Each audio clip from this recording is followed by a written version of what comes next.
ભુજમાં રોડ લાઇટો બંધ, નાગરિકોમાં રોષ। ભુજ શહેરમાં ભુજ નગરપાલિકા દ્વારા લગાવવામાં આવેલી અનેક રોડ લાઇટો છેલ્લા કેટલાક સમયથી બંધ હાલતમાં જોવા મળી રહી છે, જેના કારણે રાત્રિના સમયે મુખ્ય માર્ગો તેમજ રહેણાંક વિસ્તારોમાં અંધારપટ છવાઈ જાય છે અને વાહન ચાલકો તથા રાહદારીઓને ભારે મુશ્કેલીઓનો સામનો કરવો પડે છે।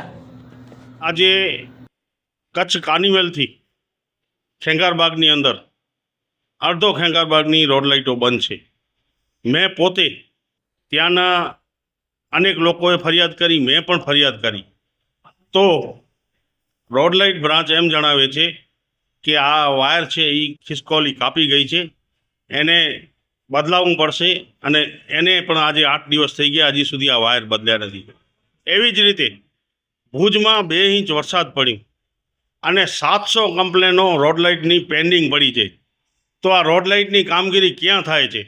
માત્ર ને માત્ર તમે જોઈ શકો છો કે સત્તાપક્ષના નગરસેવકો પોતાના જે લાગતા વળગતાઓના ઘર પાસે જ માત્ર રોડ લાઇટો ચાલુ કરાવે છે, આવું લાગી રહ્યું છે। કારણ કે આટલી બધી કમ્પ્લેનો આવી છે તો એનો નિકાલ કેમ નથી થતું?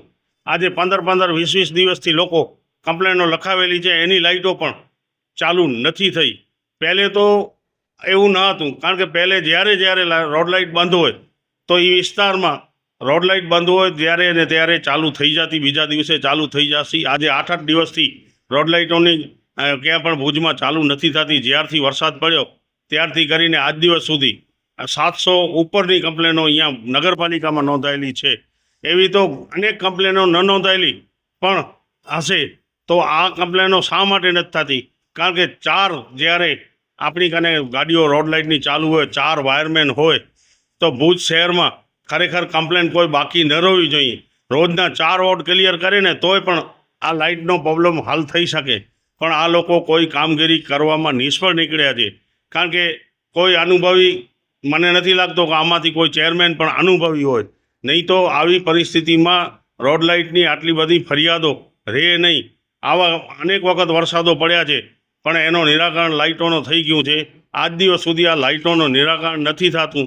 ખરેખર અંધારાની અંદર એક બાજુ વરસાદ, બીજી બાજુ ગરમીમાં જીવજંતુ પણ રાતના ભાગમાં જ્યારે નીકળતા હોય તો આ કોઈને કરડે એ પહેલાં આ લોકો લાઇટો ચાલુ કરાવે એવી અમારી માંગ છે।